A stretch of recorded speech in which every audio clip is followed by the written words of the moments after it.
9h35 à Kinshasa, Bandeko Batali Bolim Sabiso pour un retard à 20 minutes. On a eu un petit problème à niveau TNT grâce il y a des stérités techniciens. Nous sommes bel et bien en direct. Bandeko Batali, le meilleur championnat du monde, ici et Bandi. Bolimbi Sabiso, violation de la résidence à Cardinal Ambongo dimanche. Lobby na centre ligne d'Ongue, yango dem tese défrayé chronique. Toko solo la yango na kati ya émission à l'élo, na Kasai oriental, destruction méchante à l'église catholique, profanation des objets et lieux sacrés. Nani asali yango, tentative de réponse na émission à l'élo, batata ba mama bandeko, mbote peboye imalamu, na le meilleur championnat du monde. Toza bongo lundi 2 août 2021, premier numéro. Il y a semaine pour la Liga, na ebi ke bosa scotché, na ebi ke boso benga, pambate Liga, na ne banda ki te Liga, yango ici, et bandi le meilleur championnat du monde. Grâce à Koupar Bola, Barnabé, Kamnan, Parc de Prince, Bafungoli Yango, Boye Imalamu. Merci. Na Serge Makoso, il l'a retrouvé lundi pour la réalisation. Moi, na Congo Central, Mobali à Maman Angèle, merci Nayo. Merci na Gédon Koui, ou à Sadino surtout. Technicien na biso wa pote bona na biso na TNT pe na analogie. Merci na Soulemboyo, merci na Pati Sumbu, na Moni Koupar Bola, merci tout à Moniere, oza béré à tout Moniere. Ah voilà les Moniere, merci.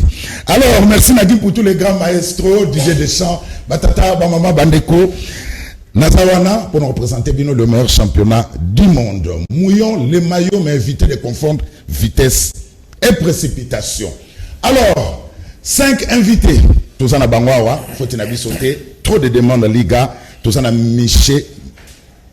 Il y a Miché Mangala. Moi Namboka. Il y a ici des motés. Na sepeli le lona katia championnat.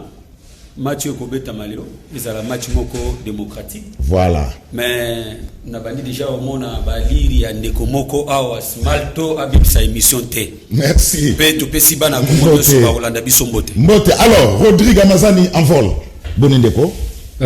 Kitoko mingi penza ndeko sango ndeko Zulu bandeko ezapeka bandeko mono na robeta libabute zoto moko voilà ngai esengo na nga mingi zali lobi epa inga na zalaka na komina bandalungwa na ndako pa na nga na yambaki délégation ya quartier Lubudi esika pisaki na sala descente ya suka avant ba décision ya restriction ya makamba corona ya bayaki lobi to solo laki to trouver na bango terrain d'attente pour na makambo ya descente to kozelaka ba kondiba lever ba mesure dès que ba mesure kozala lever na kokita wana na koya ko na situation ya rivière Makelele pa iwapi na ko yeba ndenge ni to sala donc merci mingi nazo continuer ko confirmer bango que descente wana ko salema ba continuer kozela na ko ya c'est ça na impunga azabia mokonzi na ngai ali malamu mingi azali ako continuer ko manyola makanisi na pour na mboka lelo na komi kutu komitu na ndeko Zulu soki Délice Sanga azala visionnaire ala prophète to sens na anticipation de la vie politique merci Rodrigue Amazani. Alors l'homme de débat républicain azala bisa Gauthier Sey patron il y a presse en ligne Netic News. Gauthier Sey boni mbote ndeko Zulu mbote na ba ko débatteur nyonso to kabla bon plateau mokolo lelo mbote na ba yimbo kaba ko landa biso na ko plaider pour na débat républicain to kabola makanisi po Congo tende liboso. Alors Kofi Olomide lobi balongola $40,000 hein il y a salaire il y a azoka $40,000 donc salaire ya rais te zali pas na mawa komona Kofi koloba makambo bongo et maintenant comprendre était lobby le boko lié sakié le boko raïs na mon livre et on a mis ko cracher sur yango et ni ko loba était bateau ba ina pouvoir ba ina capacité à changer social beaucoup ndakate ka pas anti valeur Kofi azali immoral Kofi ali motomoko oyo toyebi na mboko ba vidéo etambolaka ba danseuse akangela ka bango na kati ndako na ye faut pas bimer, faut pas soutenir. Kofi abetaka ba danseuse na yeba ba ko kamosala. Yo soka sindia boki moto libanga. Osoka sindia bimia ki émission danseuse ni wana. On est esclavagisme. Mais tala ce que Kofi ka yemo ko wana bafunda na Paris pa ba danseuse oya abiza na bango. Mais maman Olive à l'époque première dame a benga ministre ya justice. Comme le gouvernement français batika Kofi a qui ne beta concert au détriment il y a ba faible dame au Kofi a monelaka ce que les lots Kofi nous attaquer bango les lots bato il y a pépé de babité Kofi maman Olive atikala ko la première dame atikala ministre mais elle était première dame non azana na budget non akoye pe ko benga gouvernement pour plaider pour na cadre mais ba maman wana o ba bizarre na bango pas Kofi maman Olive à côté la Kofi qui n'est pas vulnérable les lots a une cellule juridique.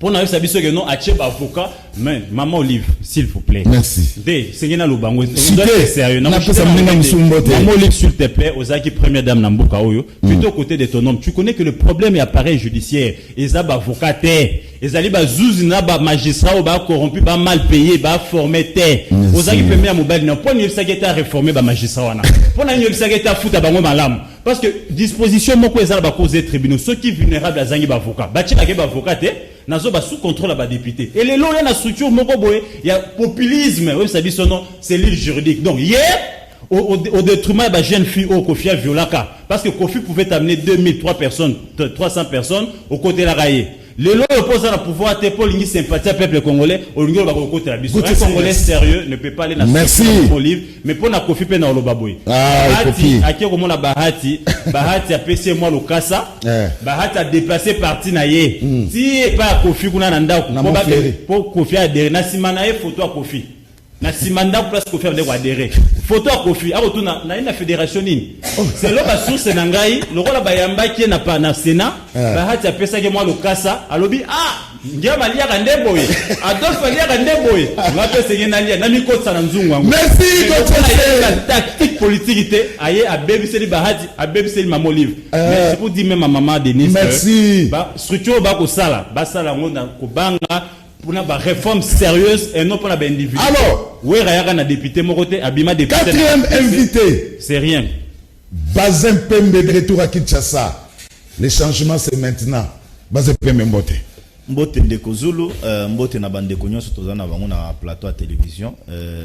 Je continue à vous féliciter même de loin. Abanda Kolanda sur YouTube, vraiment j'ai battu sur l'étendue de la République Bayebio. Azo reconnaître valeur na yo bazo reconnaître un peu popularité il y a émission Canal Presse Ndeko Zulu lelo ezali 100 jours il y a Ndeko Sama Lukonde azali ko présentant lelo mais tika Ndeko Zulu na profiter na féliciter ba ministre oyo basili kolakisa na ba kino balobaka boka cité na bango na Mosala je suis en train de saluer si Mosala bien fait avec objectivité avec assurance. Parmi les warriors, il y a Ndeko Sama Lukonde, maman Adèle Kaina ministre à portefeuille. Elle a fait bassise à portefeuille, il revient à portefeuille. Lelo, il y a la calmie dans la entreprise. Où Lelo va travailler, bazali ko sengaye na kati entreprise. Kimia ezali ko kota, tozali ko sengaye akende liboso. Je pense qu'il y a la publicité parmi les meilleurs ministres. Il y a gouvernement Sama Lukonde. Parce que Ndeko Gautier asili ko lobela makambo ya maman Olive na landaki na zali koyebisa ba congolais ezali ndenge bino ba journaliste balobaka de poudre aux yeux oyo maman Olive azali kosala avec beaucoup d'élégance nazali komikitisa te maman Olive azali soki asombe lamba kitoko ezali ko coûter cher place yeye koya représenter pa ba congolais ezali na bitando ike yebisanga initiative prise ezali hôpital ezali na cellule juridique nango Olive aroya kokosa biso niti kolobeke no azo créer cellule juridique ya nini. 18 ans de son mari au pouvoir. Les autres komona maman Olive aza ko mema bana mike. Ayani na tuma ba kopo ya plastique aza ko sima na maboko. Ako lambela bana mike ba potopoto. Mais pendant 18 ans pourquoi il n'a pas dit à son mari ba usine oyo a produire ba farine ezali na Congo. Soda wazaka na via malonga te azali na Congo. Police wazaka na via malonga te azali na Congo. Police azaka ndako malonga te bongise la police wana ndako. Bongise la magistrat salaire, bongise la enseignant salaire. Basi oyo ya S bazanga bilamba. Après baguerre zakane pasi. Tala ba condition de vie na bango. Mais lelo maman Olive a comme ko se livrer na ba populisme moko ezangatina ngana ko yebisa ye elle a besoin ayebana oui asala ba action na ye azana ba hôpitaux na ye azali ko tonga mais atika populisme wana congolais ata mukete akoki ko sala confiance na biloko azali koloba ezaka bato bazaka tout autour na ye bazali ko mema ye na ba caméra asali loboko boy bakangi photo azana ezali ko en dehors ya Kinshasa il a célébré une messe yemoko ya cardinal Mosengo yemoko famille ya Mosengo bazana quantité. Donc c'est de l'hypocrisie pire et simple. Merci. Donc il y a le populisme congolais appelle ça pas du toy na biloko nyonso wana tende. Merci. Smalto IDPS, machine à politique. Bien moniere. Tout à fait toujours. Mbote. Matondo mingi ndeko na ngai Zulu na sipende ngabengisa na tongo lelo na profiter encore na koloba ko remercier wa batana nyonso mbiso wa mbote belé. Et puis na lingina pour recadrer ndeko na biso Peter Chani a publié qui dernièrement awa enfant chira Moïse Katumbi a publié qui article moko na agenti na transparent agenti a lobby que non ba confession religieuse bazoi qui $75,000 pour na porter choix na bango epaka dima lelo na tongwa wa agent transparency asali a démentir ngo lobby que non c'est faux et archi faux lui n'a pas publié cet article là siko tango Chani onazo ibsaye tango so congolais okangaye pour diffamation et impie dommageable beaucoup de gens ont comme acharnement pour na kocha Moïse Katumbi pembeni donc tous les journalistes quand tu fais quelque chose dans l'état de droit tu dois t'assumer, M. Chani. Maintenant, on porte plainte. Maintenant, tu vas te retrouver où? Au Kolanda Bandegona Makala. Vous commencerez maintenant à crier au effort, oh non, oh acharnement. Quand tu fais ton travail, sois journaliste professionnel comme Ndeko Zulu et les autres naïbi, mais ceux qui ont un comportement n'ignorant, qui se va suivre encore les autres en prison. Merci. Smalto. Alors, Lelo est un débat républicain d'Enge Gauthier à Lobaka. Pas de vie privée. S'il te plaît. De toute façon, à mon azawana. Pas de vie privée. Tout ça, la banaliste, tout ça, le débat contradictoire, débat républicain. Na bandeli sous Ndenge Gauthier Lobaka. Donc, Boli Misabi, so le cas lundi passé. Bolzagi Minga Koloba, Smalto yo aye, mais Bobangate. Il a un grand défenseur, Namo Nazawana. Donc, il n'y aura pas de débordement. Tout ce qu'il y a idée, tout ce qu'il y a sujet. Violation à résidence, il y a Cardinal Mosengo, Serge Makosu, Tokei na Centre Lindonge.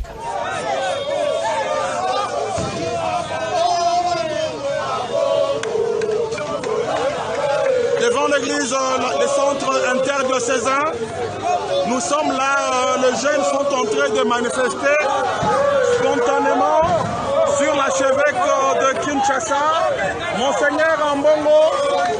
Ce que nous voyons, nous sommes là, nous sommes en train de voir qu'est-ce qui se passe.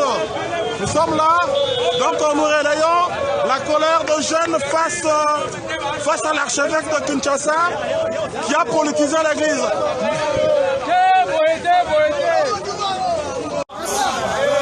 Le centre interdiocésain de Kinshasa, les jeunes sont venus manifester contre la position de l'église catholique. Les jeunes ne veulent pas que l'église se mette à la politique.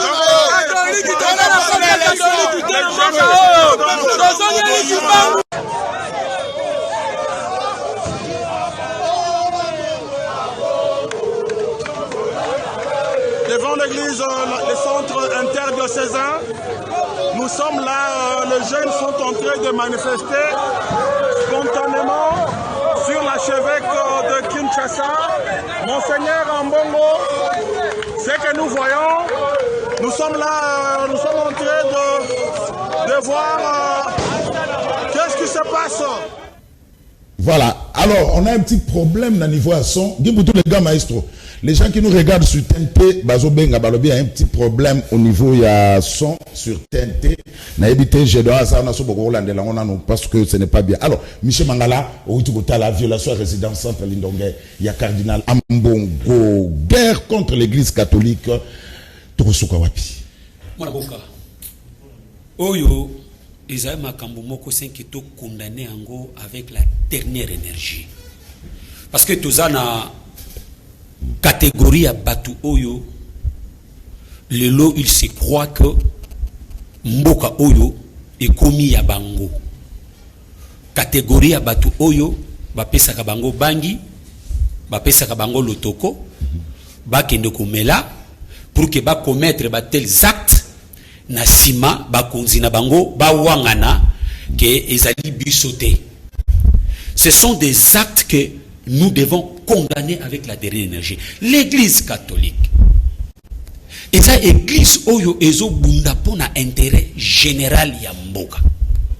Surtout Tali Banda 2006. Vous allez remarquer que l'église catholique azalaki parmi les églises oyo balingaki que peuple a retrouvé électorat naïe. Souvenez-vous, paix à son âme, Papa Cardinal Mosengo avait dit ceci, que ba élection oyo za ko répondre ni na vérité ni na ordre oyo c'est que ba élection ezala ba congolais ba yebi yango. Mais na 2011 tangu Papa Etienne Tshisekedi alonga ki maponami, mais ndeko Félix Antoine Tshisekedi était le premier yako louer yako c'est la louange wana l'église catholique o aloba qui vérité. Mais les choses ne fonctionnent pas, les choses ne marchent pas. L'église catholique a constaté que consensus moko pe ezate. Et les gens ne sont pas d'accord avec ce qui se passe aujourd'hui. Et l'église catholique a pris si position du fait que bayo kanité. Mais on va s'apprendre na l'église catholique et si précisément na cardinal Ambongo. Pourquoi? C'est pourquoi nous disons na batu oyo balingi ba pesa moto kola kisapote musapite toko tinda bango ba continuer bongo ala kamera za simama toko tinda bango ala kamera na kuna toko tinda bango ba continuer bongo mais toko yebisa bango ba moke bana ba moke batu wana ba osala biloko banani wana mais batu wana te ba mesana ko pesa batu bangi na lotoko ba kendeko papa ba video ezalit bon basa banani ba video ezalit basa banani batu oyo balobi ke bakendaki ko ba pesa bango bangi na lotoko e ba yebani ndeko Zulu ba yebani. Le vidéo est en train de circuler. Comme maintenant les lots bana ko bombana o biso to za ba démocrate o biso toza parti moko non violent. Oui. Mais dilongeza identifié na kati ya vidéo. Oui, makoso mais toyebisi bango. Toyebisi bango. Ba moke. Soki balingi ko mema mboka oyo na kati ya mobulu. Ba yeba que si peuple azal na ba reteni parce que balingi aspect tribal était. Merci. Comme un aspect tribal. Oui. Donc encourager bango ba memambo. Merci. Alors maître Bazin, na Kasai destruction méchante de l'église catholique, profanation des objets et lieux sacrés, na Kinshasa violation à résidence il y a cardinal Ambongo na centre Lindongue. Pourquoi cette guerre contre l'église catholique?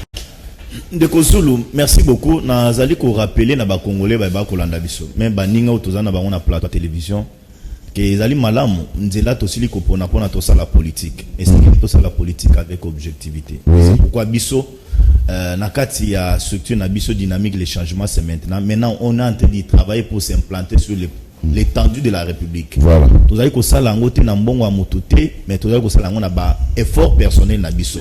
Ndeko Zulu na lingi lisu na rappeler na bandeko et que au sein il y a union sacrée depuis que union sacrée salemi je n'ai pas vu un groupe de gens au bazali ko se réclamer bato union sacrée ba kende ko profaner ba kende ko buka ba finga ba sango ba finga ba personnalité politique. L'église catholique, je suis en train de parler de l'union sacrée.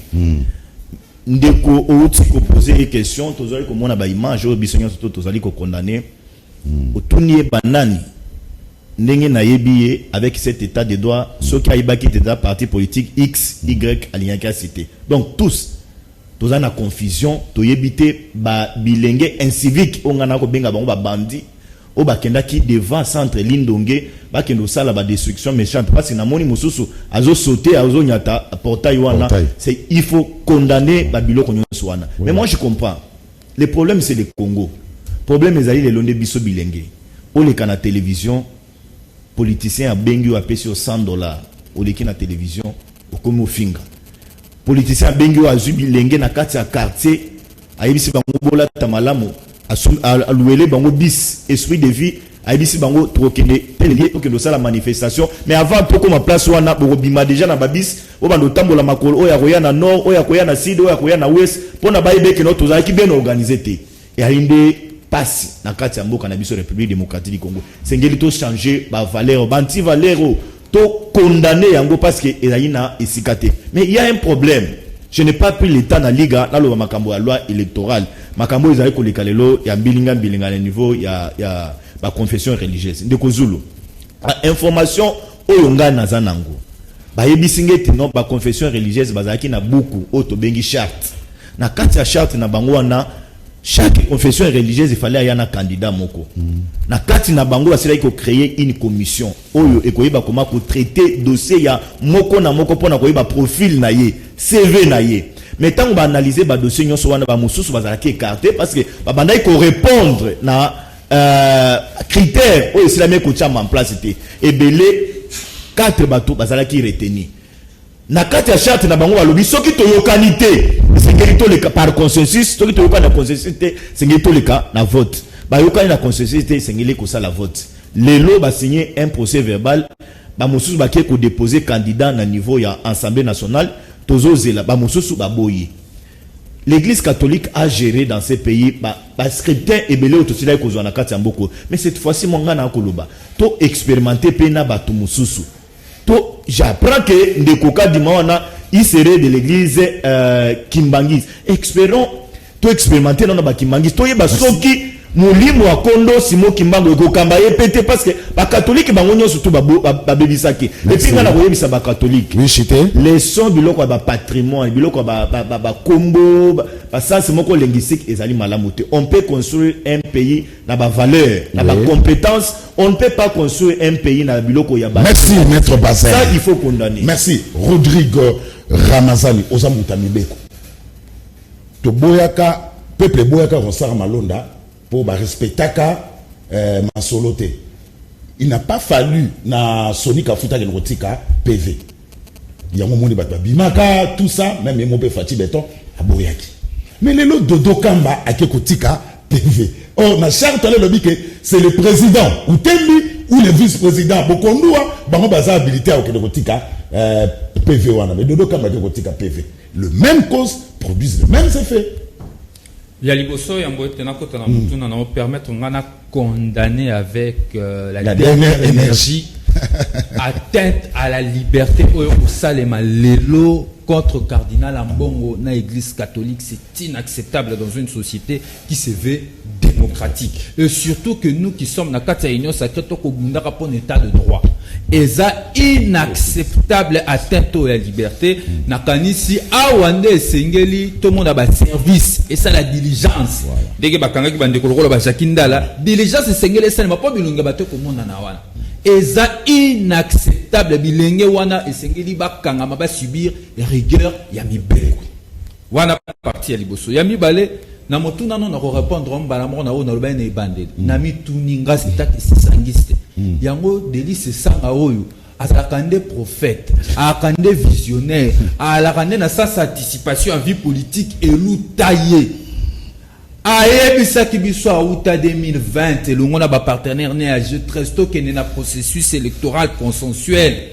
Tout ça ba réforme consensuelle tout tonga processus électoral ya malonga oyo ko sangisa ba parti ko kabola batute toti kabiloko ya nyamu bato bayoka ki eta telemi na assemblée nationale apesi makanisi na ndenge to kotambisa makamu ya maponami toti keloko tozo sale ko pelisa mboka tozana na ebandeli ya processus ndeko Zulu ebandeli suspicion ebandi tozana ebandeli nyonso ezanini conséquence ya absence non ya consensus na mibeko ya CENI conséquence yango wana toke déjà na bokabwani mboka ebandi déjà na kokabwana ndeko Zulu parce que lobi makambo oyo ya PV tozonga mwa sima na Saint City pourquoi ba belligérant balobaki ke ba pesa organisation ba élection na organe moko yali indépendante et ba pesa yango pe paya ba pesa boponi mokonzi ya CENI na ba confession religieuse.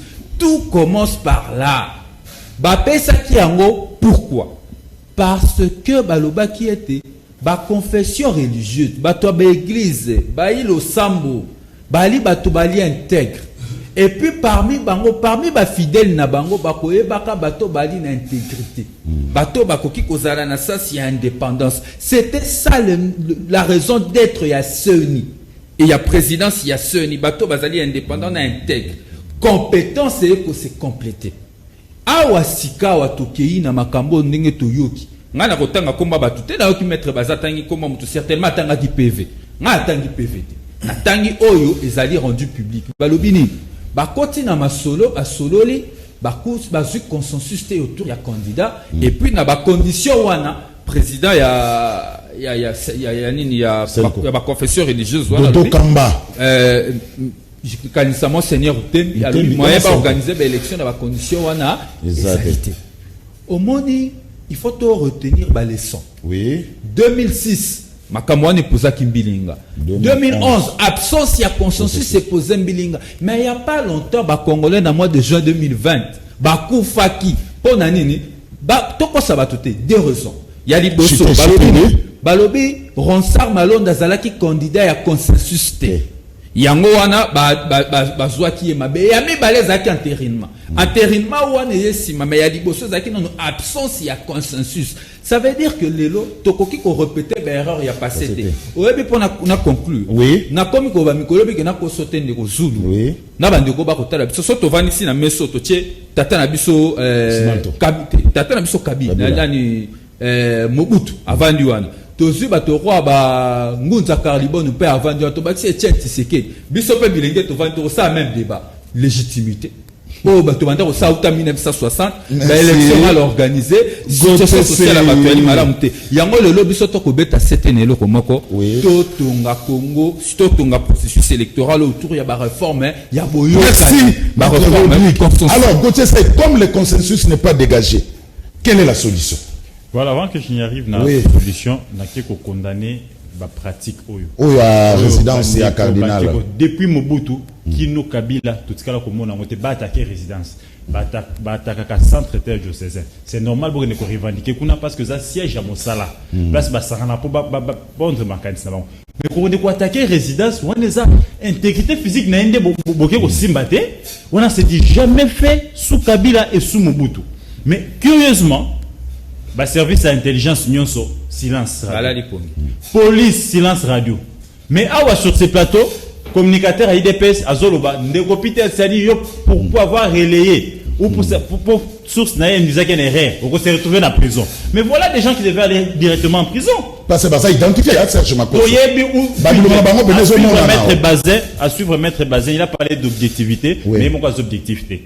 Na Rolandaye ne bandeliti sous vous avez compris que bateau va battre l'union sacrée. Holandine de Konangai Rodri a lobby en bien quand Delis se sent assez le parlement pour na lobby tété tout ça la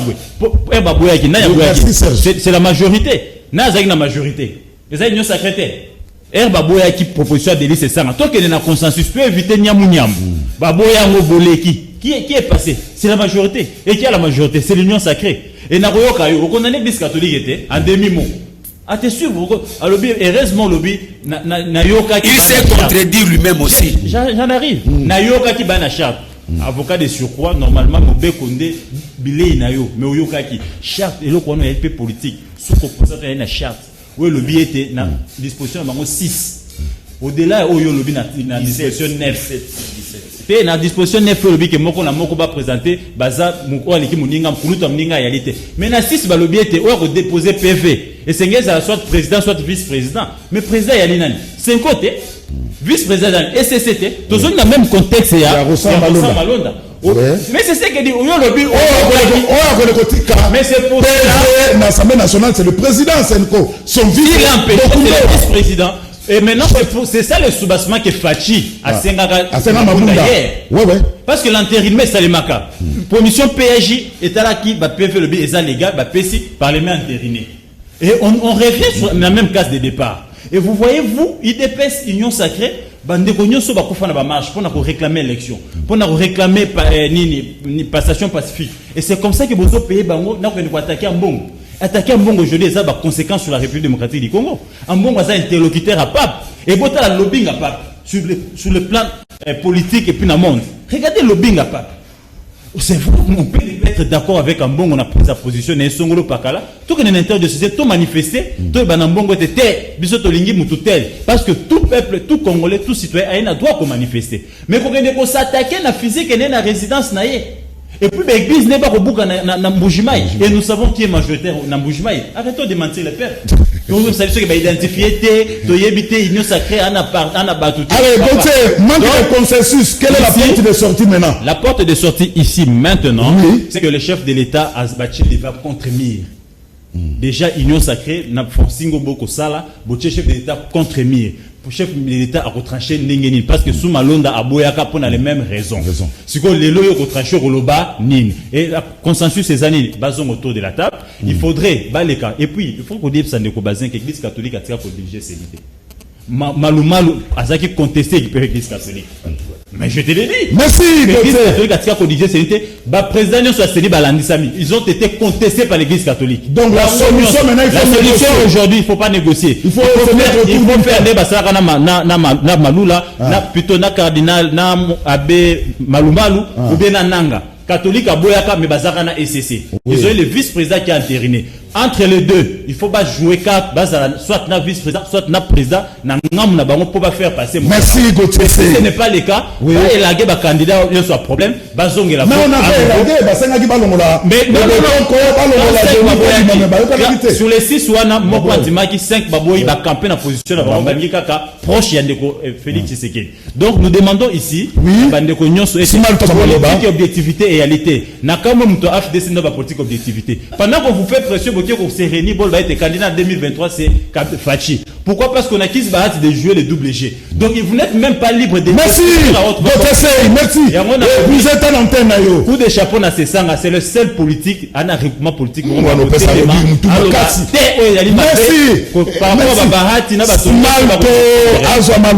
Smalto. Et bien là, que il faut éviter l'erreur et la PPRD. Il y a une guerre contre l'Église catholique. Êtes-vous d'avis? Matondo mingi omoni tango bato bazoloba ngai nazoloba te ko ba la monter to les arrête le biché ngai nazoloba yo pas tango ba mutango ba za wewe na remercier kundengo nanga Michel azana difficulté ko tanga keno banani bagende ko attaquer résidence nani ya mbongo azana difficulté ko tanga lui donc pour les azak amène moi résidence qui sont na tangiawa peut-être à cause de la problème de la justice. Mais mon frère Gauthier, lui, il a cité Koutiono, c'est l'IDPS. Maintenant, aujourd'hui, on a porté plainte qui puisse nous montrer la suffisance avec des preuves. Dans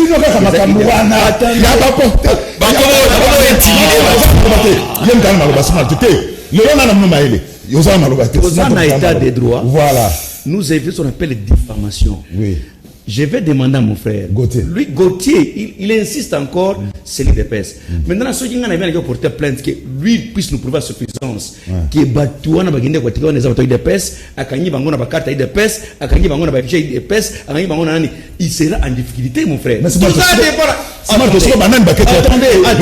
Attendez. D'abord, au nom de mon parti IDPS, au nom de dirigeant du président national, de condamner l'acte de ces gens-là méritent la prison, jugés même, condamnés à l'immédiat sans de forme de procès. Pourquoi? Parce que l'IDPS appartient à non-violence. Mais mon frère continue toujours à dire que non, ils ont IDPS. Je vais poser la question à un autre vendeur.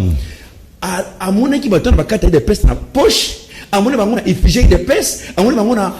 il a même dit, il les a identifiés. Donc, il a identifié des milliers, il y a combat de peste dans le ça. Mais si lui connaît, attendez, s'il lui connaît, il peut aller porter plainte ou s'il lui connaît, parce qu'il y a eu Bango. Dès qu'il y a eu Bango, c'est une bonne chose, monseigneur Ambongo. Ça va calmer, peuple, vous allez calmer. Il y a eu déjà Bango. Gauthier déjà Batouana. Je crois qu'il y a initié une plainte. On va arrêter ces gens-là. Et nous, on va appuyer plainte maintenant qu'on puisse être aux arrêts et puis condamner. Voilà. Je regrette fort si on dit non, on attaque l'IDPS, attaque l'Église catholique. L'IDPS n'a jamais eu la guerre entre l'Église catholique. Au contraire, nous répondons. L'Église catholique en bon côté. Je respecte en tant que tel. Un individu en bon pas l'Église catholique. Église catholique est en bon côté. qu'on se le dise. Tant qu'on dit que Bunda, Ambongo n'était pas là. Tant qu'on est au Bunda, Ambongo n'était pas avec nous. Mais il est venu. Nous répondons, les fils qui nous répondons. Je vais encore vous dire aujourd'hui, Ambongo s'attaque au temps à mini constitution que Bible pour votre information.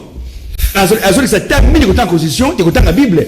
Même je suis catholique, moi aussi j'ai dit que Ambongo est en train de faire Azoli côté de la plaque.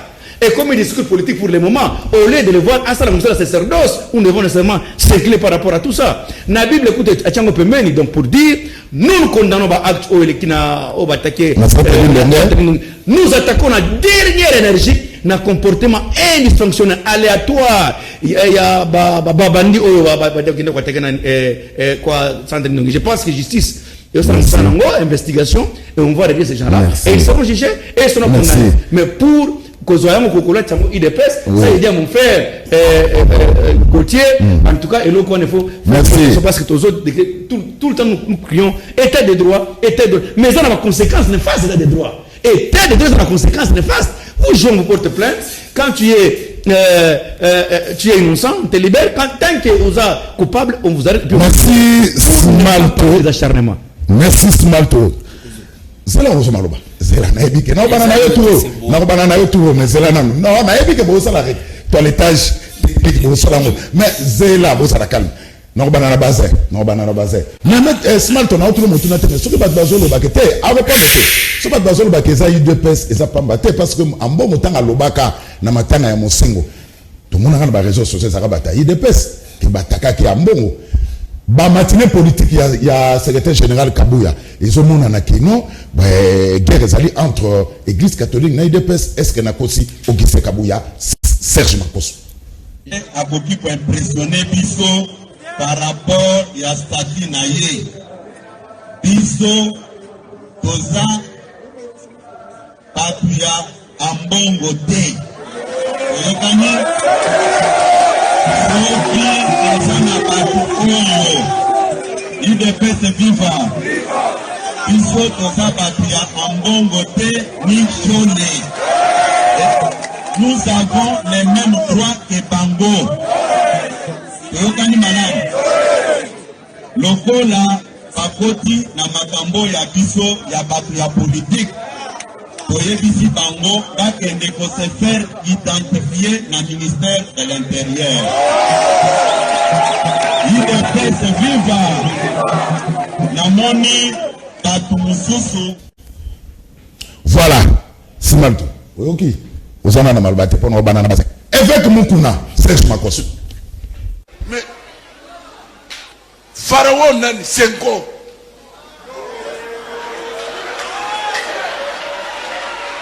Pharaon nani Shole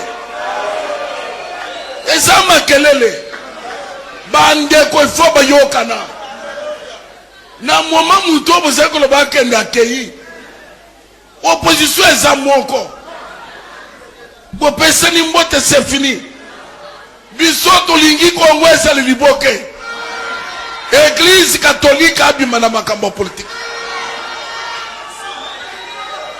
boyebisa Shole atika mubulu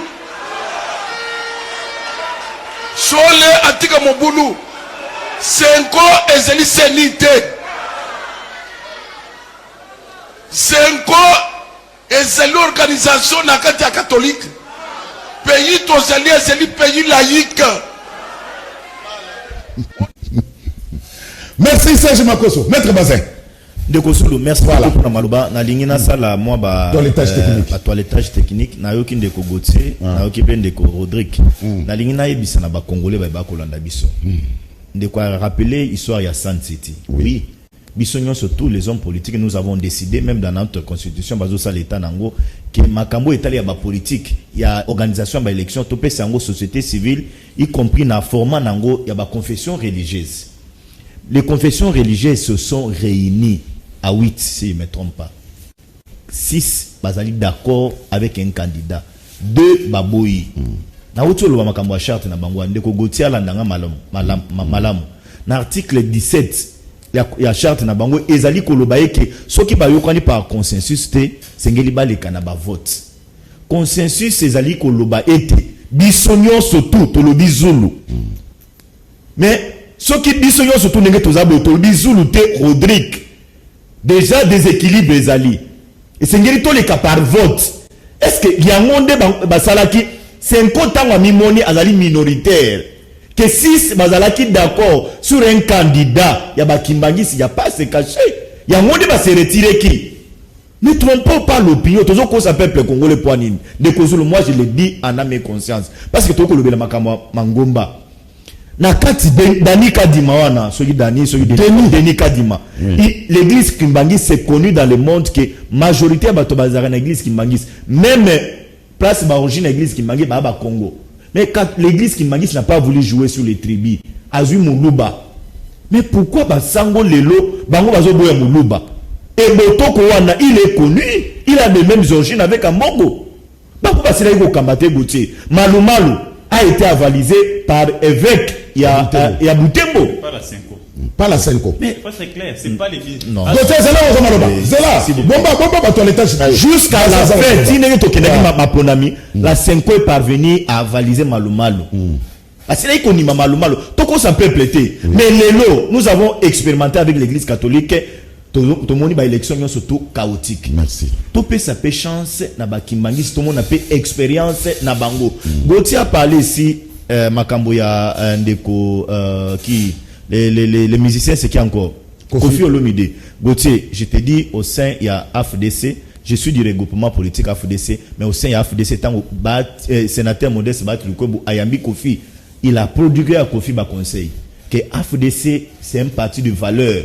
Nous prenons des valeurs, non les anti-valeurs. Tant qu'il y a adhésion librement, l'expression démocratique est autorisée au sein du regroupement politique AFDC. Tant qu'on confie à qui ça l'adhésion naïe, na fédéral à l'andi et dinandako. Vous ne pouvez pas coller ça, colober que nous va payer ça qui est le chocho. Et ce n'est pas, Bati a reçu Kofi na bureau bangomi balé. N'a pas ça que information que nous va payer ça qui est bon. Adhésion au sein du regroupement politique AFDC et ça les manière volontaire sans bon côté. Mais na yana na makambo église ndeko Zulu église a propos ya kabuya na avec Pascal Mukuna rapidement na pas ndeko Zulu je l'ai dit je suis chrétien na lobaka je suis adventiste du 7e jour et dans malonga le lopo na biso to s'intéresser na makambo politique était parce que moi je me demande ba kimbangiste non qu'est-ce qu'il dit ba to église réveil ya Mukuna bakenda koyoka maloba nzambe ou bien bakenda koyoka politique na kati bato ya catholique ya mbongo bakenda koyoka message homélie ou bien bakenda koyoka politique. Vous pouvez vous imaginer Kondo fait paix à son âme Mosengo akufi ole ke ambongo a honorer Mosengo a honorer famille na ye a honorer ba valeur à Mosengo musala oya salaki na matanga ambongo aye na politique abambi na kati. Mais tant que na lobaka que les médiocres doivent dégager. Voilà, d'accord. Merci beaucoup pour cette question. C'est une question intelligente. Dans quelles circonstances na place nini Mosengo alobaka non les médiocres doivent dégager. Ezaki na matanga te muto akufi et dembe na se kufi bato baokanisa dembe baolele dembe yo ye na politique. Merci pour sa politique. Ayambi Olive Lembe ayebisa pe ba congolais et bongo combien maman Olive Lembe apesa ki. Merci na lumière manyoso et ce qui est de grave il a zali ko continuer Olive atikali azali ko s'intéresser na bato naye mais il a zali ko continuer zela Olive na saboter mais ayebisa pe ba congolais oh maman Olive apesa ki c'est de grave pour na oyebisa de Kozulu. Les gens doivent comprendre que c'est de la dérive maintenant. Nengen de ko frère Patrice Asila Koloba na kuti église na mokili na moni pe mokili ye pe na kati ya lingomba bato babima na Babylone. L'église catholique c'est une Babylone. Il n'y a rien de spirituel là. Merci. Gauthier nakomona déclaration message ya Augustin Kabou je crois que na matinée politique et de pes na côté ya évêque Mukuna na seka avenue Mavungu na Bandal. La guerre est ouverte entre l'UDPS et l'église catholique. On répond à la question na bandeko union sacrée. Oyo bazala attentif dans un débat politique faut yoka o mninga lobby pour y contredire. Par manque d'arguments, je n'ai pas dit ici que Kofi Bahati a fait certainement. Dans le français, là, je dis certainement. Toi, tu as confirmé. Non, non, non. Yo, mon acquis. Non, tu as dit ça. Non, non. Voilà. Toké. Mais avant le biquet, l'article de la banque 17. Donc, autant acquis. Pourquoi mentir l'opinion? J'ai dit ça. Azola n'a bien. Vous voyez maintenant, il n'est pas concentré. Maintenant, dans le baboué, il faut comprendre que bato union sacré ban un monde d'intimidation. Nulle part dans le bien makambo ya IDPS nakei, dans le bien union sacrée. Et quand j'ai cité l'IDPS, c'est pour dire les combats au IDPS bat bakufaki. Mais mon intimidation, et toi la justice, Mais quand je dis les gens sont identifiés, c'est pas Gauthier, mais les visages là c'est l'identification, non? Quand tu vois au moins le visage à bato na nous zomonana, ba service pour plus qu'on repérer ba moi non? Rien qu'avec ces images. Ndeni bakangaka mutu oya bomaka soda na martyr. Et aujourd'hui, ils nous disent Ambongo, Mamo Liva Yaki, tout ça, est-ce que Ambongo, tant on a cathédrale Awa, SECC, Badoubaka Namatanga ya musée, ya Laura Ekofo, Ataraka régime, Bobeta Mabogoti. Les lots et opulence au Batang Rabino. C'est ça l'opulence, non? Toi, tu es capable d'acheter une veste. Combien de Congolais peuvent acheter une veste? C'est pas ça l'opulence? Regarde les djipos à PC gouvernement, patron. Version 2019. N'a pas député. Ministre, n'a pas vice-ministre. Patron version 2019. Ça coûte combien en termes de carburant? Entretien?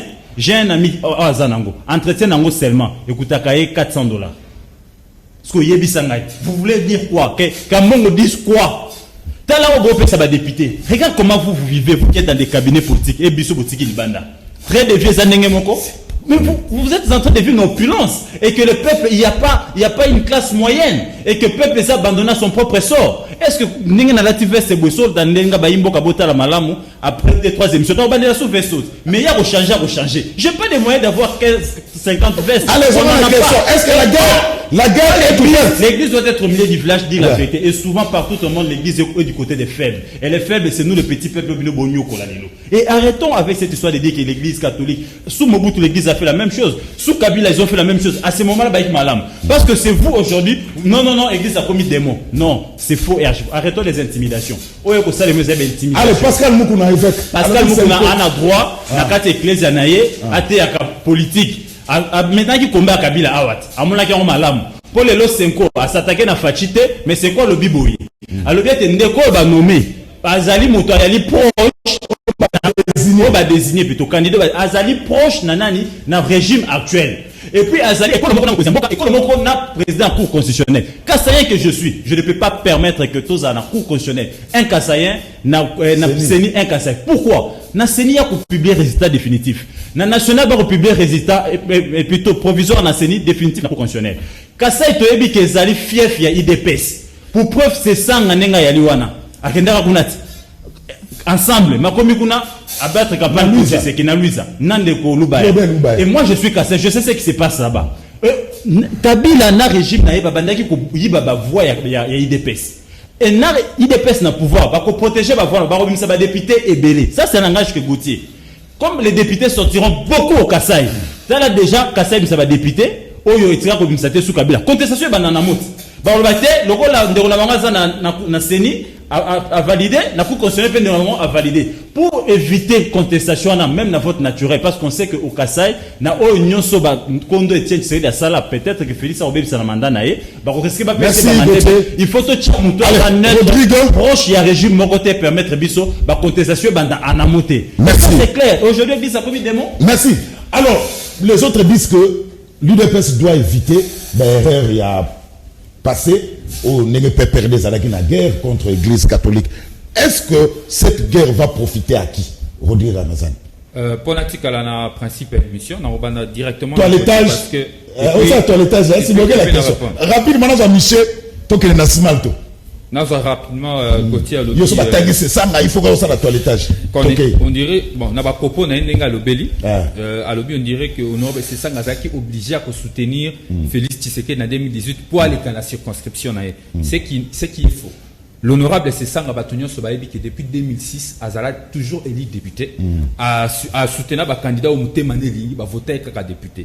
Et pour la 2018, Nakanisi Ezali et Loro Batbabo Sanami. L'honorable Sessanga n'est jamais allé vers Félix Tshisekedi pour demander son soutien.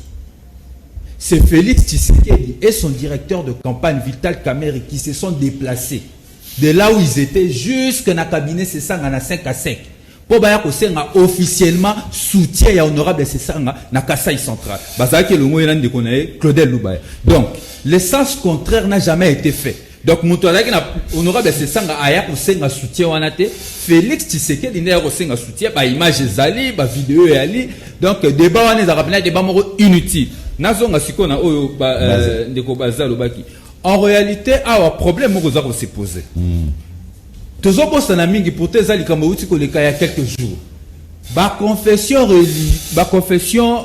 religieuse ba sangana ki ba sali déclaration que bazo subir ba menace pour na candidat moko oyo bazo ko imposer bango katangela ki biso kombote mais est il faut biso plutôt mettre une question ce qui bazo ko boya candidat moko est-ce que zalaki candidat on a ndete mutazaki obligé ya ba menace bango bazwaki yango baza réservé parce que awa après pendant qui peine de quoi lobi que ba se retirer quitter ba tikal ko se retirer après que ba yokanité ba suspendre ba misala na bango pour ba reprendre aussi to surtout qui ba to ba le président le but suspendre mais si ba to assumer ba se retirer les 6 pour ba le ba bango ba 6 musala ba ya na candidat quelque part les suspect c'est pas correct bo si musala to vandi à to 6 to but suspendre mais 4 personnes ba benani ba bi ke biso aussi si musala to ya na candidat to que déposer PV. Mais heureusement, Abotikana salué pour une fois. Ce qui peut critiquer quand on dit sagesse, il y a bureau et assemblée nationale. Oyo aboya ki kozwa PV azongi si bango ba kene koluka. Après c'est bon sous 48 heures. 48 heures pour kene koluka consensus. Ça veut dire quelque part au-delà de tout suspicion zakaka. Suspicion ezo utawapi nga naza contre candidate. Oui. Naza contre mutute, naza pe pour mutute. Naza awa pour ba principe. Et c'est ngeli to tambola na kati ya ba principe makambo tambola malamu to refaire ba erreur ya passé parce que qui en paye le prix c'est le petit peuple. Gotia to makambo ça ya solo za lokutate makambo cardinal Mbongo même Félix Tshisekedi lui-même l'a dit. Je sais pas pourquoi certains communicateurs sont en train de s'attaquer à Mbongo. Félix Tshisekedi lui-même critique les institutions, critique la justice, critique l'armée, dit qu'il y a de la corruption. Mais c'est que le cardinal Mbongo dit. Qu'est-ce qu'il y a de différent à l'intérieur? C'est qu'il faut faire aujourd'hui. Oui. Il a dit que tout ça la moussala pour que le peuple a se retrouver. Tout aider Tata Mokonzi à l'école. Bato Moussous ba kanisa ke ko aider chef de l'État ils ont la flatteur ko ça Djalelo. Namboko to ça la Mobutu Djalelo pendant 32 ans. Namboko ba ça Kabila Djalelo pendant 18 ans. Mboko za wapi. Le lot to refaire la même erreur. Alors que Félix Tshisekedi on a pris sa fonction et je rappelle, et à histoire ya Kalaté en 1970. Pris sa fonction na comme président de l'Union africaine. À l'obé boyi. Bato population azala exigeant. Azo regretté le fait que malgré la population africaine ils ont souffrir, bazo continue à mettre les dirigeants là-bas maboko. Et aujourd'hui, yemoko mutoto zo soutenir, aligné makambo zo salemate. Yemoko mutoto zo soutenir, azana besoin makambo mususu. Bon, na tout nos questions. Zana tout nos questions rapidement avant que na Michel na na Timalto. Na ndege to alibo. Est-ce que Félix Tshisekedi a entériné PV on? En tout cas, si je me réfère à mon candidat ou à Komelaki Janine Mabunda. Connaissant le président de la République étant un homme de principe, Azali Mwana Kondo Tshisekedi Nanzoto Nae, Adeon Wane Ali. Et Ali peut faire quoi entériner parce que Azali signé na bateau Ali compétenté. Merci. Mon candidat. La lettre c'est là. C'est ça chuté. On a dit. Candidat ya Tata Mokonzambo quand je vais me rappeler de la date d'ici là na Rolobango avant émission ici là. A komela ki Janine Mabunda senga ki ba soubasma. Aboya ki makama parce que ba soubasma nezala ki ya malo. Merci. Ndeko Zolo na rappeler 30 secondes na débat Michel. Ndeko 30 secondes. Question na yo esengela qui va répondre boy. Les confessions religieuses ils travaillent. Tant on va saisir Moussa Nango bazo remettre Moussa Nango acquis des droits dans l'Assemblée nationale. Oui. Sans Moussa Leye dans l'Assemblée nationale constitue une commission. Oui. La commission traite les dossiers. Ceux qui va traiter dossier, opposition, majorité. Ceux qui va traiter dossier, on envoie à la plénière. Oui. Plénière, il y a un des alliés qu'on va valider. C'est ça la procédure. Et aucun des directement n'est pas président de la République. Donc, il y a encore un travail à faire. L'Assemblée nationale à cause de PV Bongo, à Ebisi Bango, non. Na mone za malunga. On a pas de Malouba. Merci.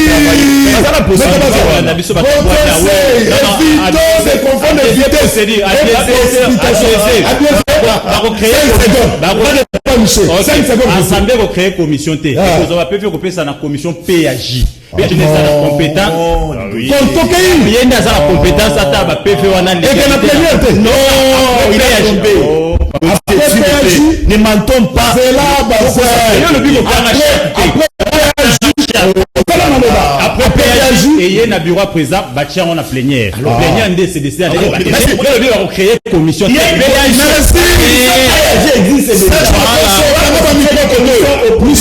majorité et puis ne peut déposer ces PV là que le président ou le vice-président. Donc, il n'y a aucune conditionnalité place ou en égalité. Il n'y a aucune conditionnalité. Non. Ça c'est mensonge. Ce n'est pas légal et mais pensez. Soki baboyaka Rosa Malonda ezalaka parce que Sony Kafuta n'était pas habilité à une question intelligente. Je rappelle à l'opinion que la question de Rosa Malonda ba élément belé côté na kati entre autres. Sois calme non, moi je maîtrise même bien. Entre autres la clameur publique. Entre autres, acclamé public, élément moko ya mutuya, un chef d'État a décidé que je ne dois pas signer parce qu'il y a eu le sang. Mais à acclamé public, c'est ça le soubassement. Acclamé public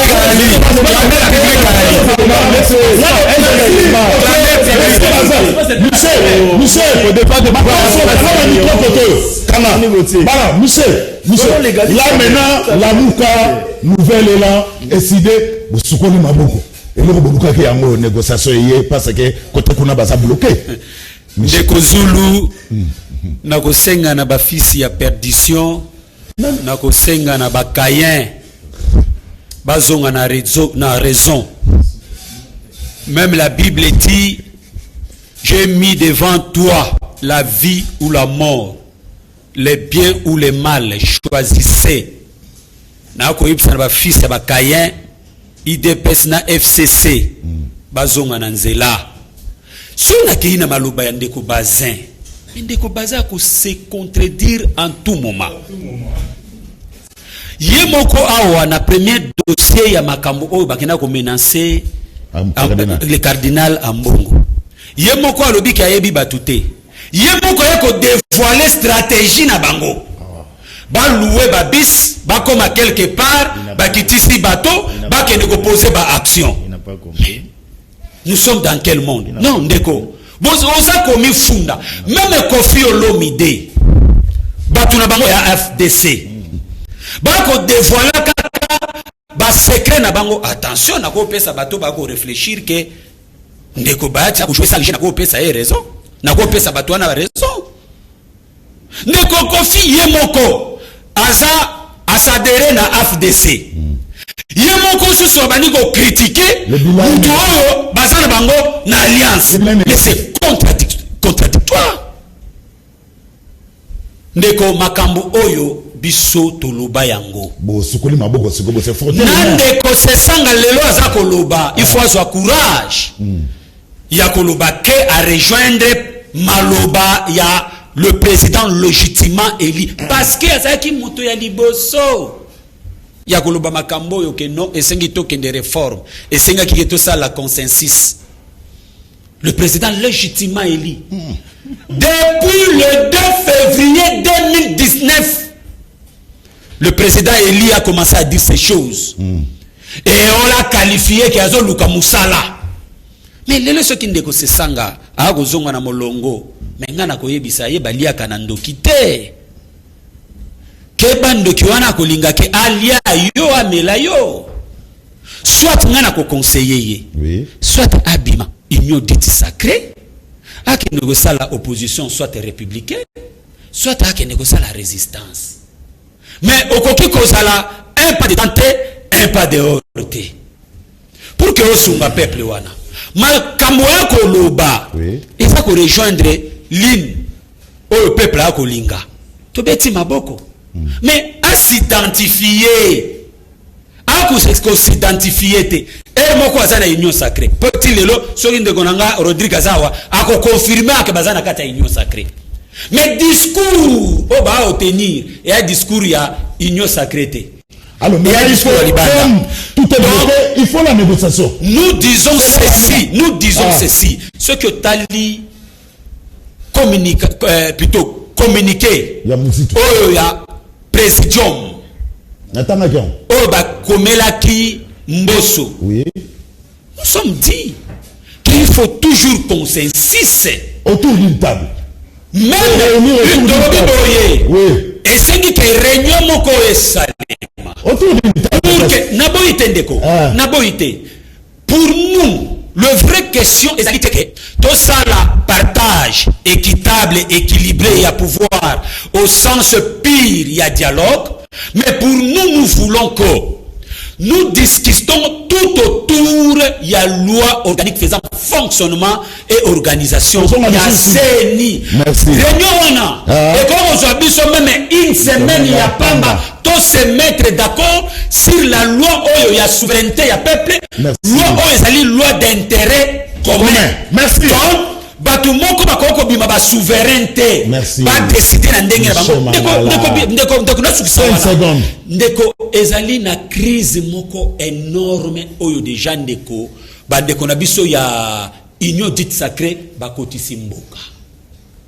Aujourd'hui raison moko o bango bakoki kozwa pour que ba valider loi oyo ya CENI plutôt ya ya CENI exacté parce que tout le monde bako senga consensus autour ya loi wana ko bandana ba parti na bango o bazana bango alliance wana o bazana bango kata union dite sacrée ensemble INC bako senga toujours consensus. Merci. Donc aujourd'hui c'est les solutions si réellement batoyo en face na biso bako jouer pour que ba confisquer pouvoir ya peuple té le lot raison au bango ba dindama pe ba tingama na o ba ko défendre le ndende konanga baza ko défendre. Merci monsieur Mangala. Le peuple congolais et c'est à regarder na même lune pour sauver mboko en fait souveraineté zona maboko. Merci Sumalto.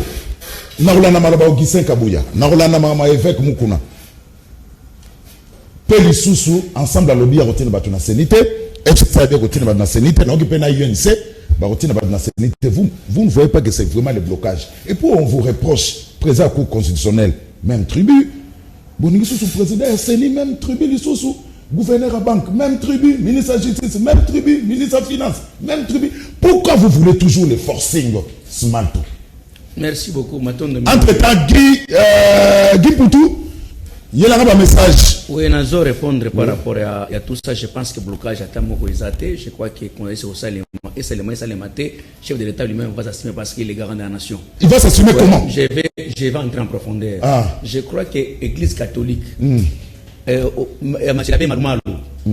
catholique qui voit comme Malmalou. Il a dirigé le CENI, reconduit même. Malou, l'Église catholique a cette élection encore reconduit. Je vais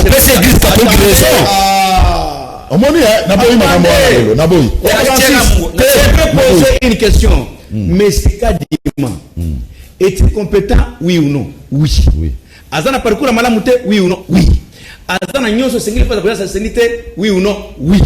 Est-ce qu'il est délit de peste? Non. Pourquoi? Parce que son nom est Zakombo Mokona, même premier chef de l'État. Son secret là-dessus, franchement. Mais en bon, c'est tribaliste. Et Namona ba cardinal, mais en bon, c'était un tribaliste. Discours est chaque fois. Il dit, oh non, on écarte les gens. Il est à l'Albumbacha-Lobini. Oh non, et loi a changé les cathés parce que ça est discrimination. Mais il y a une église catholique à l'Albumini. Ceux qui ont catholique, aux enseignants, lui-même en bon, non? Pour moi, ça ne m'engage que moi. En bon, vraiment, moi, je vais lui répondre en tant qu'individu, pas comme église catholique. Kotana, la mouka, Zala pour voir la mouka, c'est une bonne chose. L'ongla sultan. J'entre encore en profondeur lorsqu'on dit non, écoutez, Bakassin. Mais je pose la question au bandit. Kende n'a parlé de la justice. 90% des juristes sont les Kassaïens. Kende, les hauts magistrats, oh, il va travailler depuis au bout de Tina Kabila. Ce sont toujours les Kassaïens. Est-ce que Facile d'ailleurs, toujours facile à trouver ces Kassaïens-là. Kende n'a pas église, les grands pasteurs, plein ciment. Ce sont les Kassaïens. Si les Kassaïens ont eu la chance, il y a Kotanga, Kende Moussika, Bino Botanga, Peto Vana de Kotem. Où est le problème? Ceux qui m'ont la carte d'image expérience, il y a Kosakana dans le monde entier. Il est Kassaïen, avec l'expertise. Biso, tu as dit que vous avez dit que vous avez dit comment est-ce qu'on paye toujours les Kassaïens? Mais ce sont les gens compétents.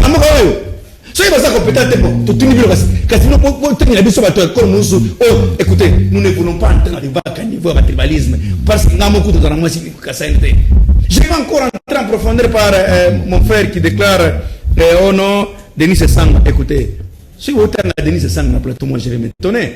C'est ça nga élection na regroupement na ensemble non? Na za candidat ya ensemble. Et ça c'est quoi? Faut non?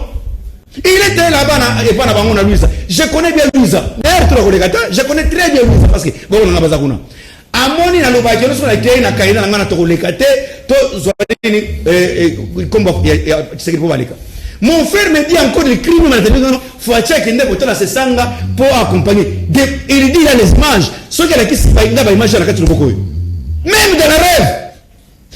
En politique barandaka mutu ozana ba dosima. Pas parce que ça na technicité anani ya thématique non plus non. On vient vers toi par rapport aux gens qui sont derrière toi. Lui a combien de gens derrière pour qu'il dépasse c'est ça vient derrière moi. Merci. Attendez, je vais chuter par si nous voulons faire un débat, évitons de citer les gens ici, tel. Citons les débats à Kamouza Awani. Merci. Chiter. Par rapport à la CENI. Qui est depuis ici, écoutez encore, je vais chiter. Chiter combien de fois?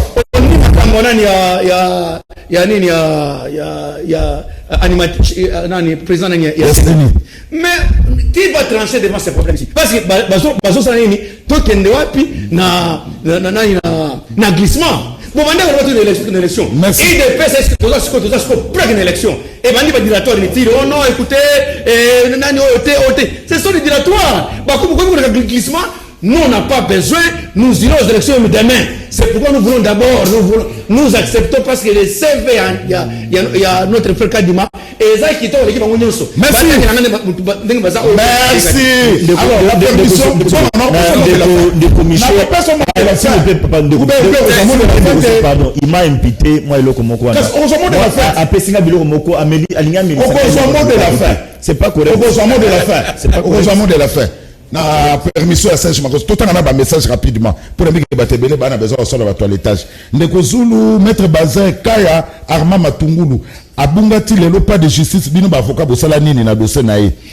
Oyo muto ide pesa komi ko sala ezaka ka débit po Mikolezo ya na compagnie na noté Jean-Paul Aloma na compagnie question te Pati Sumbu. Ndeko Zulu émission na kitoko seulement la plupart ya ba direct ezo sala pena bien bongisa David Mabika ndeko Zulu félicitations na émission mais tokoki lisusu ko kende ba élection te solution ezaka moko article 64 et lobi nini na ebite ndeko Zulu pona seni botia ba chef coutumier na seni pour ba diriger yango.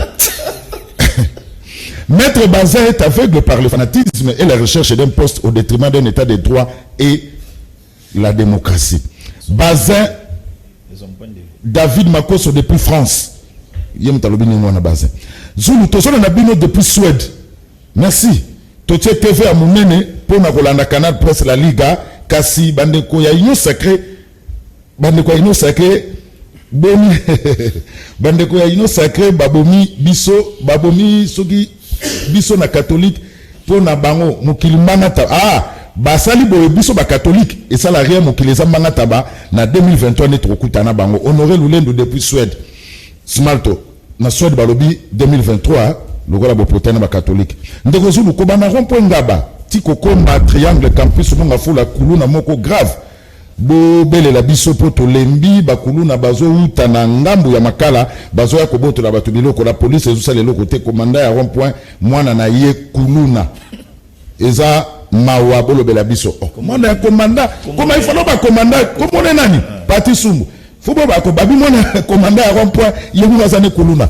Bonjour Liga, IDPS a frappé sous malédiction pour la makambo basane église catholique et pour na nini na Kasai nde babuki ba église catholique tozo lo bape toko bandela eza IDPS nde ba fingi ya mbongo pe ba attaquer l'indonge la police ekangi combien.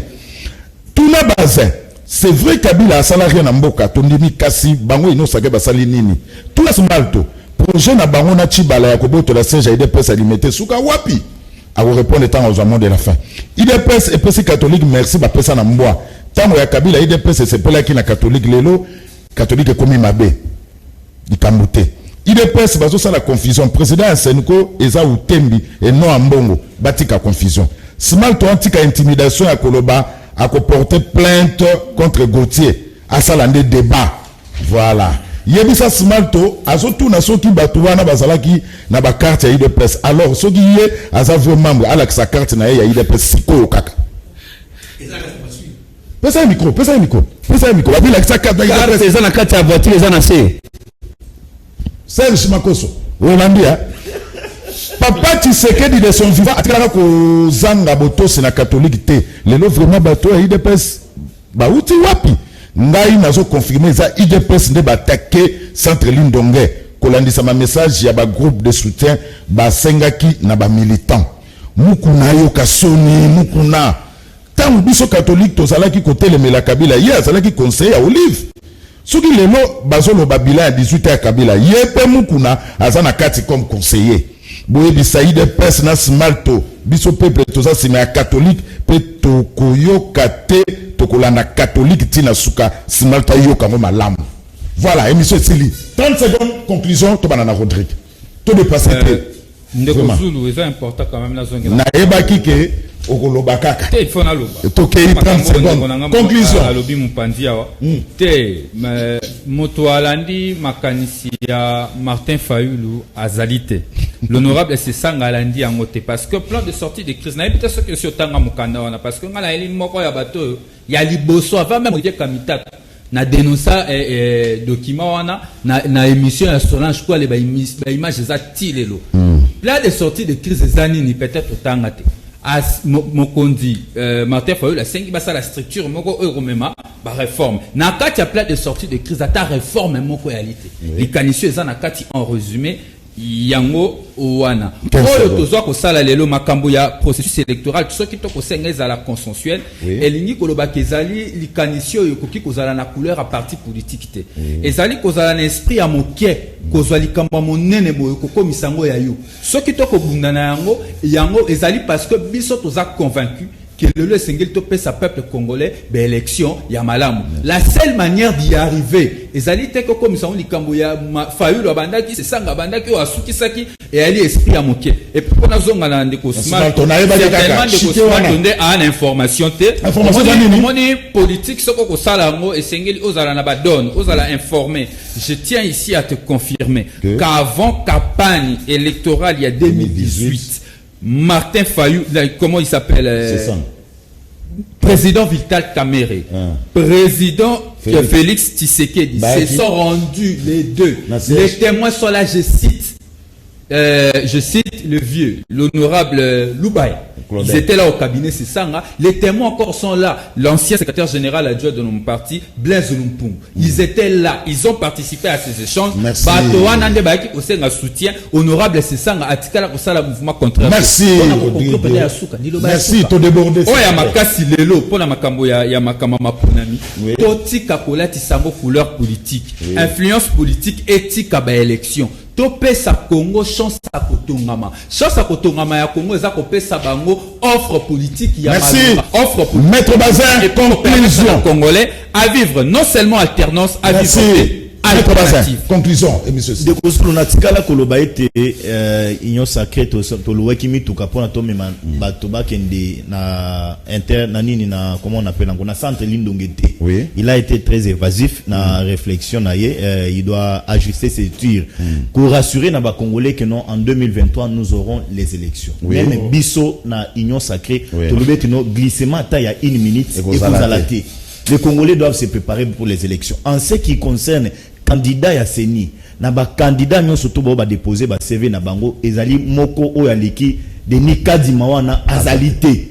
Aujourd'hui c'est par la haine, par question il y a linguistique, question il y a tribalisme de bazo écarté yé. Et je suis en train ici de remercier les Kimbangis la qui sait que non bazali tribalité parce que bazu motu mosus il y a province Moussous va proposer. C'est ce que l'église catholique n'a jamais fait. Et je l'ai dit ici. Bisso regroupement politique AFDC. Il y a sénateur Modeste Batiloukwebo. Ce n'est pas par hypocrisie. Et il y a un certain nombre de éléments, de valeurs. Oh, Lélo Félix a cristallisé la classe politique congolaise des salés qui n'ont tout soutenir candidat en 2023. Et je l'ai dit, en âme et conscience, préparez-vous en 2023, pour réélire, pour risquer Tokoma, na 90% merci avec Félix. Parce que bah, il est pas Isali. Nous allons produire. T'as sinon t'as là. Voilà, c'est la vérité. Merci. La vérité. Allez, papa, tu vas au coma, émission Sili. Conclusion. 30 secondes.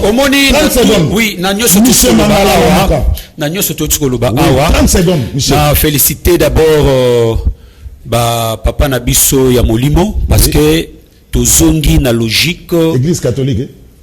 Na bango nyonso parce qu'il y a eu déclaration malgré kaka bayoka na quitté ba mesana toujours il y a ko marcher contre Mibeko ba créer fraude wana pa ba kindotika suko msusu. J'avais voulu dire tout simplement que bazongi na logique oyo lamuka est proposé qui il y a kuluka ko tout dépolitiser seniwana parce que lelo il a kisi na miso ya batu que loi telle que Israël qui votait dans l'Assemblée nationale et la qui déjà en amont que papa Nabiso va parvenir il y a que se mettre d'accord il y a pour que tout se mettre d'accord autour d'une confession religieuse chaque confession religieuse va désigner candidat moko pour que bakota na seni to rendre seniwana citoyen et ensuite na osuksa wana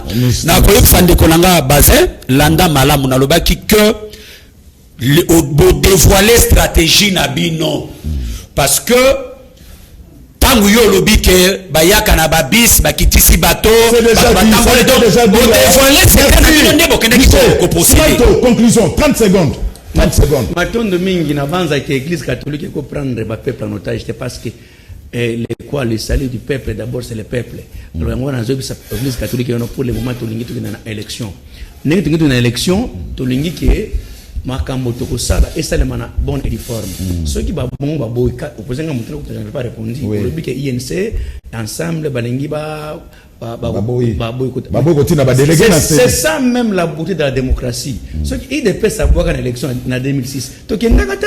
Mais de la même manière, mais il y a les qui vont entrer, non, il n'y a pas un problème. Donc, politicien, cause de volonté à peuple, garder un mot parce que les politiciens, ça n'a pas de sens, ni l'Église catholique, ni la politique. Beaucoup jamais souveraineté peuple et qu'on approche la Bino non plus. Toujours une élection, IDP c'est déjà prêt, toujours na Bino, je crois. En 2023, Kaneta Mokota va pas dire que c'est Azati. Merci. Congolais bonanda makambo oyo ambongo tika dictature, zong tika tribalisme, zonga mutubanda kutanga Bible, tika constitution de la paix. Merci. Allez, peut-être terminer là yo 30 secondes conclusion. Merci Ndeko na comprendre wa ki bande ko union sacrée ba communiquer ba na réunion té, bazo se contredire bango na bango et puis bande ko IDPS non union sacrée baza attentif te na débat. Ambongo tribaliste était parce que l'union il y a toujours une discrimination positive. Ce ba ka ba enseignant ne bataille en école catholique. Pourquoi ba bité que biso peto président Seni? Ba bika ba confesseur religieuse de ba pona. Donc c'est une discrimination positive. On est à privé ko kokanisa on est lo. Même loi Chanipé. Et à Chanipé. Non, et ça conclusion. Des deux, l'élection vous arrêtez parce que ça incapable de savoir combien de déjà à côté pour la élection. Ils ne savent pas. Bah, il sur combien ça fait que Congolais n'a pas cet état d'antenne. Ah, 2023, mais beaucoup de candidats présidents en 2023. Faut conclure. De deux, mettre Bazin que, en tant que respectueux à Mibeko, on ne va pas me la kamuto adhésion dans la côté. Muto a l'ouvré pas naïe, aïe quoi adhérer. Merci. Notre conclusion de na carte aïe ba Mibeko ba PC fiche ba partisane. Ok nenandako eza déjà triché madame. De trois na kolbaete Congo, eza mboka na biso nyonso. Ba pour IDPS union sacrée ba mettre basé ba perdre le ba valeur. On a intérêt politique songolo pakala. Tokoki ko biso toté les matins, continuons à nous battre pour to bengana bateau bateau la biso en otage, passer l'équipe maïzate pour réaliser la République à sens unique. Maître basé azaki lobby na embouteillage, alors nous à sens unique. Lobby azaki na quartier. Merci Gauthier. Le stage eza ayachi. Merci. Acheter départ unique. Merci Michel. Merci Rodrigue. Merci Smarto. Lelo nazaki na Smarto Maël, il s'est bien comporté. Merci Bazin, merci Gauthier, merci na équipe technique na Bandaku. Rediffusion 21h30 mais bozo ko benga biso bolobi ke rediffusion so comme na sukate. Solo comme Manasugate, Bobenga, Guy pour tous les grands maïs sélectionnés d'idées des champs. Botou Naye. Merci. Deuxième numéro, Lobby Kassobo Salate, je suis ambiant Bichilix mode. Tane na bimi kitoko. Bozo tika la sima, et talibino, boke na bandal, bozo Bichilix mode. Toku tani.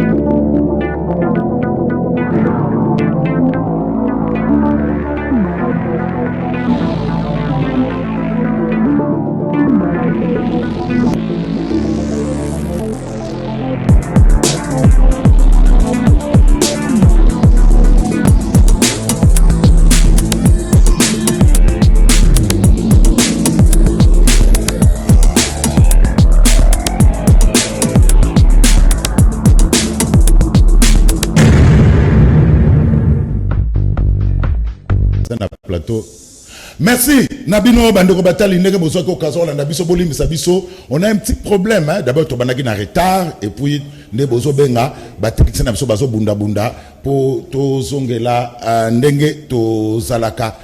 Alors, merci Bazo Nabiso Sikoyo na New Destiny Pressing.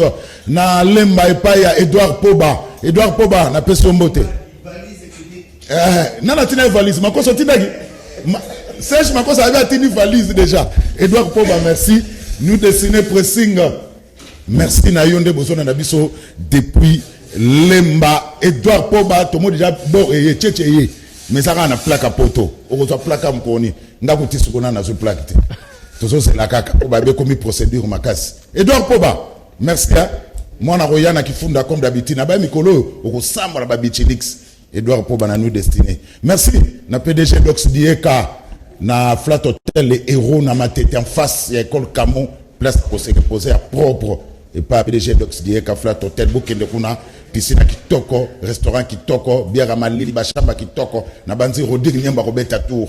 Pour yaza mwana ya lemba sabongo, à Robeta Tour, car na matete, na kenena Flat Hotel chez les héros. Merci Nabino, Tokutani Lobby, pour notre deuxième numéro.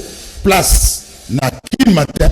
Issa Longo, Mwana Chango, Aseaye, Natiki Masolo Panaye. Quel matin? Merci beaucoup Ndeko Zulu. Merci à tous les fidèles téléspectateurs de Canal Kin Télévision. Rodik Niembo, Ogi déjà Ndeko Zulu à lobby, grande équipe déjà en place. Rodik Niembo, Kupabola, Freddy Tonkidi, Serge Makoso, les réalisateurs, patrons. Messieurs, mesdames, il est déjà 10 heures passées de 57 minutes. L'étape pour nous de prendre tout d'abord les spots publicitaires des canaux Kin Télévision et nous serons de retour pour la suite et la continuité de cette transmatinale Kin Yabaton. Retournons de l'autre côté de la régie finale en collaboration avec Souleymane Mboyo, la publicité.